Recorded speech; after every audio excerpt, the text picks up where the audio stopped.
Lembrando que tudo que eu falar aqui é só a minha opinião, então se você tem uma opinião diferente da minha, deixa nos comentários de forma educada, beleza? E esse vídeo vai ter spoiler, então se você ainda não assistiu ao filme e vai continuar aqui, é por sua própria conta e risco.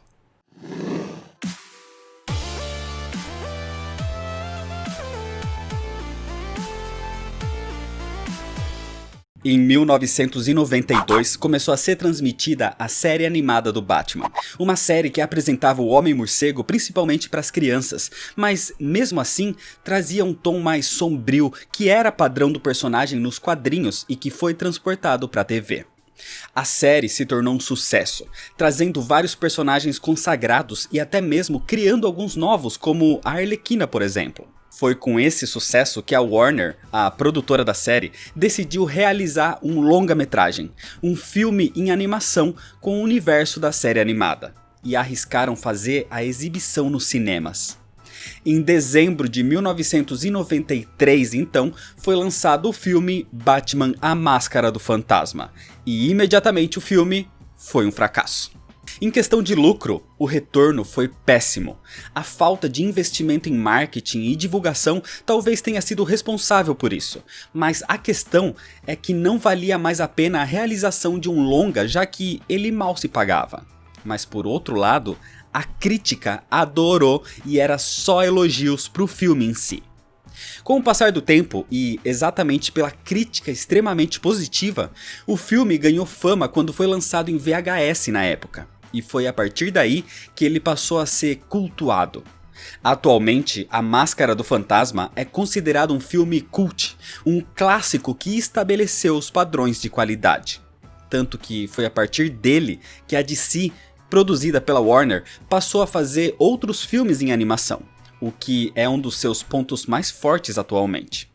Mas esse filme em específico é de 1993, quase 27 anos já se passaram, e eu decidi rever a animação com uma visão mais analítica e tentar entender se realmente o filme ainda é bom, ou se ele foi bom, ou se a qualidade na verdade era a nostalgia falando. Mas vamos por parte. Um dos produtores do filme é o Bruce Timm, que é um dos produtores da série animada do Batman. Então a identidade visual e a ambientação são as mesmas. E isso é uma das melhores coisas do filme, e é o que faz a Máscara do Fantasma não ficar datado. A ambientação é sombria, mas com um tom noir, como se fosse um filme de gangster e de detetive dos anos 40, só que em Gotham, onde realmente existem gangsters e onde realmente existe um detetive, só que encapuzado. E por mais que tenha sido feito nos anos 90, o tom noir acaba tornando a ambientação atemporal. Por isso, ao assistir o filme hoje em dia, ele não fica datado. Por mais que a série animada era voltada ao público infantil, ela tinha uma ambientação mais sombria, e o filme eleva esse tom. Aqui ainda existem piadinhas ou momentos de coincidências que são características de obras voltadas para as crianças, como um policial cuspindo café quando vê algo que lhe chama atenção e coisas assim. Mas isso não afeta o roteiro nem a narrativa. E pela época da produção, dá para entender por que esse tipo de coisa foi inserida. Mesmo isso sendo interpretado como familiar aos mais jovens que assistiram o filme na época, o que não era familiar era esse ar soturno ser mais denso, ainda mais pesado. Isso causa uma sensação para uma criança que tá assistindo que ela tá vendo algo adulto, até mesmo proibido talvez, já que o filme tem até mortes. Ao mesmo tempo, isso é extremamente bem-vindo para adolescentes, porque é uma linguagem mais similar. E unido ao roteiro, para um adulto que gosta do Batman, por exemplo, é algo bem agradável. Ou seja, até agora, a Máscara do Fantasma se mostrou como atemporal e bem exposto para todas as idades. E o item que talvez é o mais responsável por reforçar isso é a trilha sonora. Os temas em momentos tensos com a música aumentando, temas sombrios como na cena do cemitério, o tema do Batman quando ele usa o capuz pela primeira vez e principalmente o tema inicial dos créditos iniciais faz com que a ambientação geral seja perfeita. A trilha sonora é realmente um dos maiores destaques e um dos pontos mais altos dessa obra. Por mais que nesse período já existiam os filmes do Tim Burton, por exemplo, que são bastante sombrios, o filme em animação consegue ser mais ainda. Muito também disso se dá ao vilão, o Fantasma. Um vilão feito exclusivamente para o filme e com uma motivação plausível. O roteiro é muito responsável por isso, por fazer com que tudo faça sentido.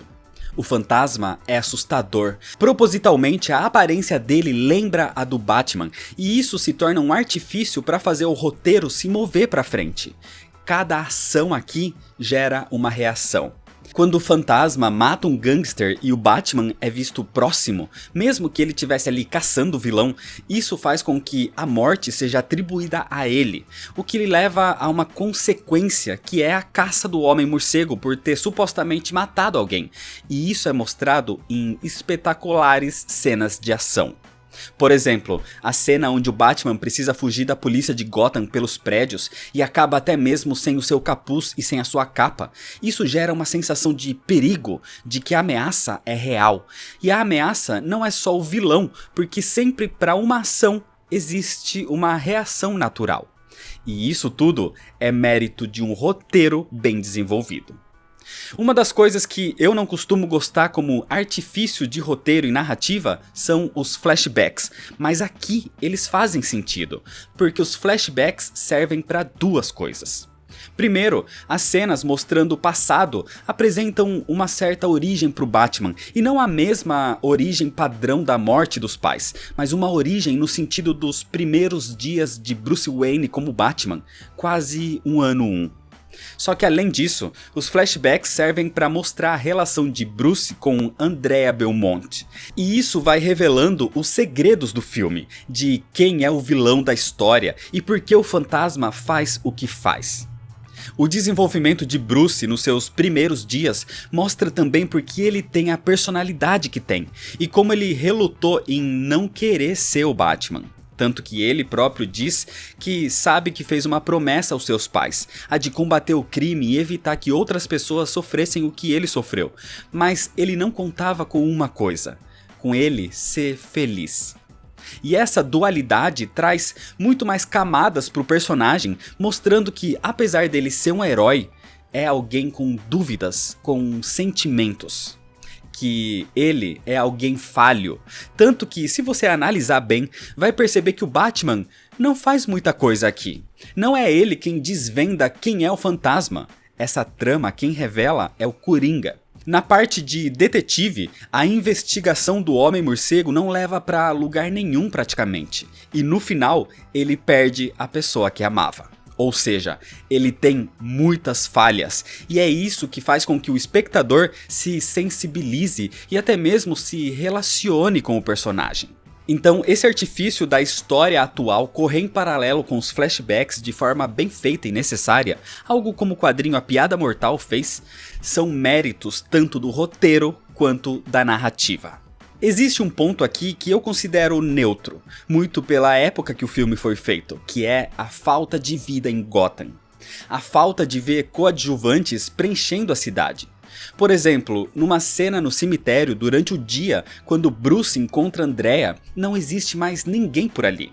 O carro da personagem está estacionado bem na frente do portão também.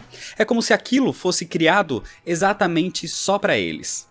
Isso dá uma sensação de vazio, que mais parece, e talvez realmente seja, falta de verba para a criação de mais artifícios secundários de cena. Mas como eu disse, isso acontece pela verba e pela época, nada que afete o filme em si.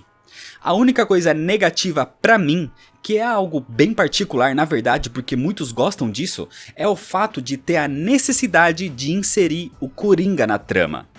Claramente é algo imposto por alguém, porque o vilão acaba meio que sobrando na trama geral. Por mais que as cenas com ele sejam muito boas, o esconderijo é bem elaborado e tudo mais, eu não acho que ter ele ali na história seja tão necessário assim. Tudo bem que ele faz parte da trama, mas poderia ser qualquer outro vilão. É algo a mais que foi inserido que pra mim poderia ter sido descartado. Só que isso não muda o fato do filme ter todos os outros aspectos positivos e muito bem positivos. Uma trama que faz sentido, ótimas motivações, profundidade e desenvolvimento de personagens e uma ambientação perfeita. São itens que fizeram com que, apesar de ter ido mal em questão de vendas no início, Batman: A Máscara do Fantasma se tornasse um clássico com razão. E realmente é até hoje um dos melhores filmes em animação de toda a DC. Mas então é isso, essa foi a minha opinião sobre o filme e agora deixa você a sua aqui nos comentários de forma educada. Esse vídeo foi feito porque vocês pediram nos comentários e nas redes sociais para continuar fazendo opiniões de filmes em animação de super-heróis, mesmo que antigos. Então deixa aqui nos comentários também se você quer que esse tipo de vídeo continue e qual deveria ser o próximo filme que deveria receber uma opinião aqui. E se você ainda não é inscrito, clica no botão vermelho de se inscrever, deixa o seu like se você gostou, me segue lá nas redes sociais para ficar por dentro de todas as novidades, compartilha esse vídeo com seus amigos. Muito obrigado, valeu e até mais.